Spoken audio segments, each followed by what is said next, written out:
turn on my stove to a 5 right now, and I'm going to take 1 tablespoon of olive oil to begin.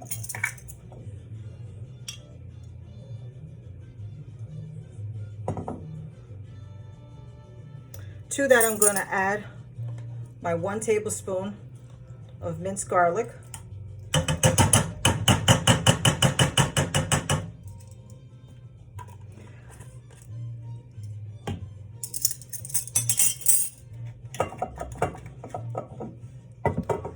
I'm going to stir that around real quick.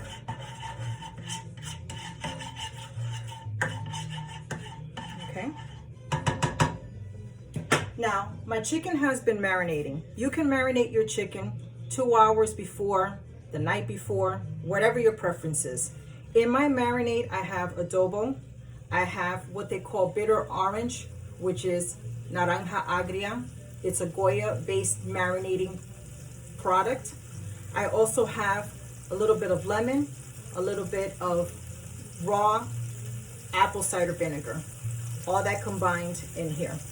So again, adobo, you have your Naranja Agria, your bitter orange. You also have your raw apple cider vinegar and a little bit of lemon.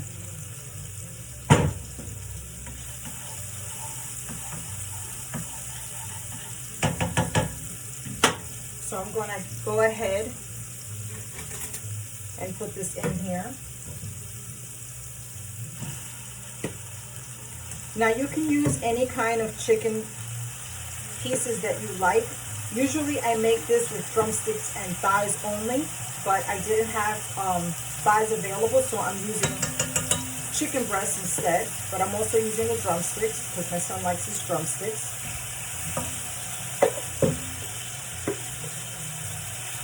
Put that in there.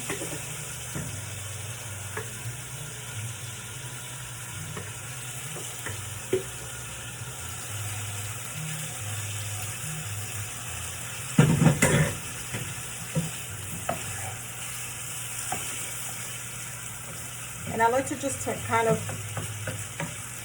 start cooking the chicken a little bit, getting the skin to start cooking on its sides. You can see it start flipping it over.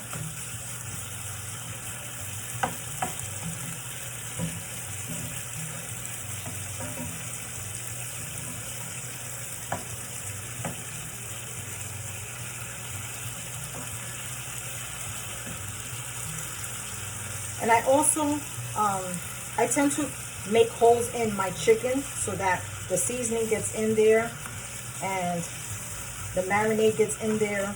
It's important for me that my flavor gets into the meat. So you should always try to poke holes in your meat, especially your chicken. When you're making meals with chicken, to have enough holes in there so that the chicken is getting cooked and also the flavors are getting into the meat.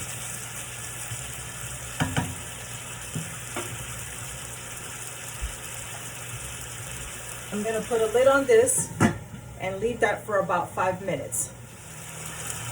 Okay, next I'm going to add Sazon with saffron. The difference between the regular Sazon, which is the one with culantro and achiote, is that this one doesn't have the culantro, but it does have the achiote in it, and it has saffron.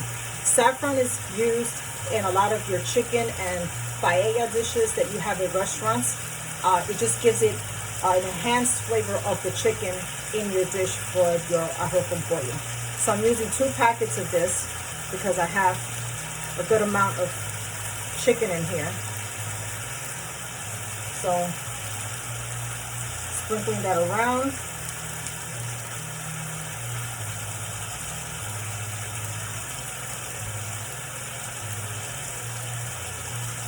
I'm going to finish cutting up my onions. I took a medium, I cut it in half, and now I'm cutting it the long way.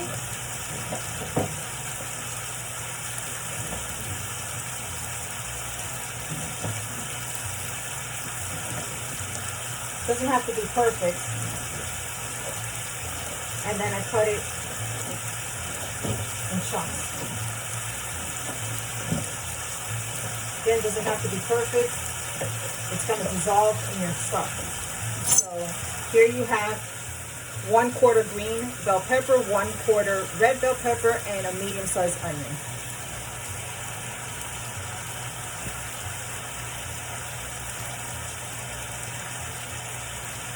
Now I have cooking chicken stock, which is what I use for my arroz con pollo.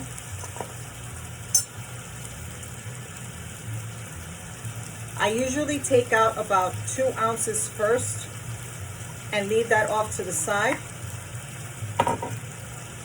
Yep, that's about right. Because I use that in case I need a little bit more liquid to top off my rice.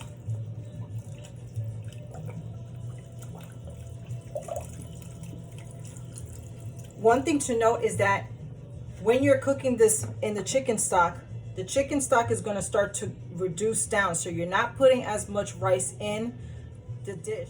I'm going to move this up to a 6. The chicken stock has a good flavor to it, meshed with the Sazon, with saffron. To that, I'm going to add my peas. That's 8 ounces of peas. And then this is optional, but I definitely do put this in this specific dish. And again, it's olives with peppers and capers. Now, it's important that when you put it in there, I normally grab a fork and kind of drop it in there. You don't want the liquid that it comes in there, because then it'll give your dish a kind of a sour taste. So I just kind of, you could use a fork or a spoon, and I kind of spoon it out. I kind of watch how much I put.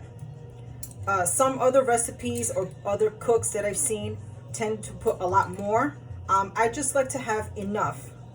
And definitely I would say this is probably, I'm adding about a 1/2 cup of these olives with the capers and the peppers. Okay. To that, I'm adding my bay leaves. I add 4. And then I put the lid on it, cooking it on high. The lid is just covering it, not fully topping it off. And you're going to cook this for at least 10 minutes on high. While this is cooking, I'm also going to add 1 spoon of sofrito to that. And I'm going to make sure that I'm stirring this all around.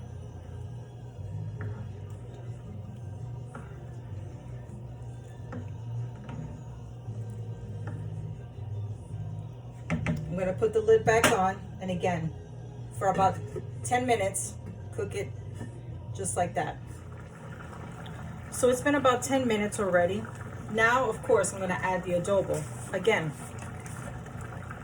adding this should be a little bit at a time. Don't go too crazy, because then you're going to make your dish salty. So I'm sprinkling it literally 1 round. Okay. And I'm going to take my dial and lower it to a 4. As you can see, the liquid has gone down a little bit, the stock. My chicken has nice color. It smells really, really good.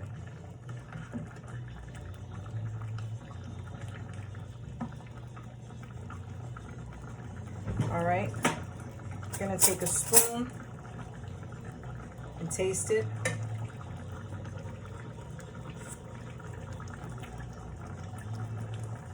It's getting there. I'll add a little bit more, just a little bit.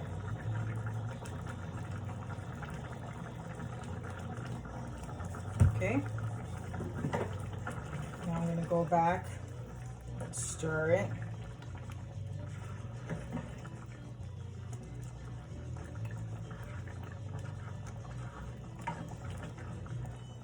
Okay. Gonna go back and taste. Okay, that has good flavor. So to me, I can taste the flavor of the chicken, a slight bit of saltiness. So that's what I want, because the rice is going to absorb the flavor, and trust me, this is not going to come out salty. So again, you saw that I basically did 2 rounds of adobo. That should be enough.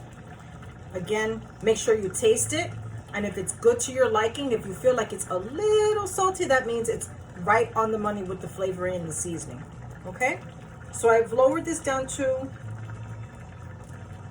a 3, and now I'm going to add my rice. Now I use Carolina enriched rice, so this is just like basically like a medium grain rice. This is not long grain. And to this dish, I'm going to add a cup at a time.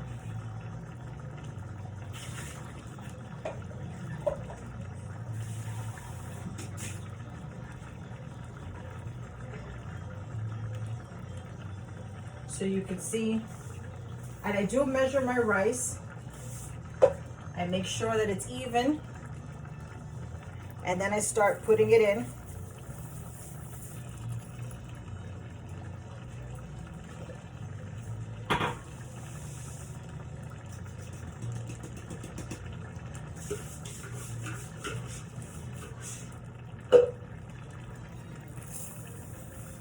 Yep.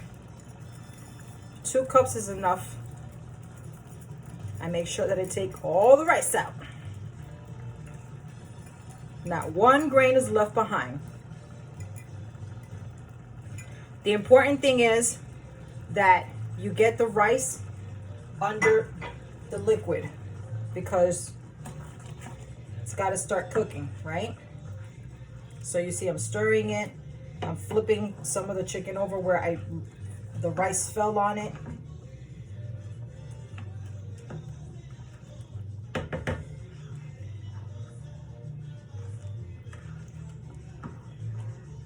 Again, make sure that you have all the rice in the stock, in the liquid. Now remember, I have 2 ounces of chicken stock left. In the event that my rice is still not fully cooked in the amount of time that I'm giving it to cook, then I add a little bit at a time, just of those 2 ounces, to kind of make sure that the rice is getting there. I like my rice flaky. If you leave too much liquid in the pot, then your rice is going to come out mushy if you're not giving it the right amount. So as you can see, I do eyeball it as well, because of the fact that that's how I cook. But I know that for me, where I can kind of see the rice, that should be where your rice should be as well. Don't put too much rice or leave too much stock behind, because then your rice will come out mushy. Now make sure that you cook this until all the water dissipates where you see the little holes, and then you cover it with the lid. And I would say definitely cook it 20 to 30 minutes. You should check it halfway through just to see where your rice is at. You kind of stir it around and then put the lid. Hi, so I finished cooking my dish, and as you can see, this is what it would look like as the final product. At the end, I garnished it with some sliced peppers. I already went ahead and spooned out a little bit. Of course, I'm gonna have a little bit of olive, chicken, and rice. As you can see, my rice is flaky. This is delicious. I hope you enjoy this meal.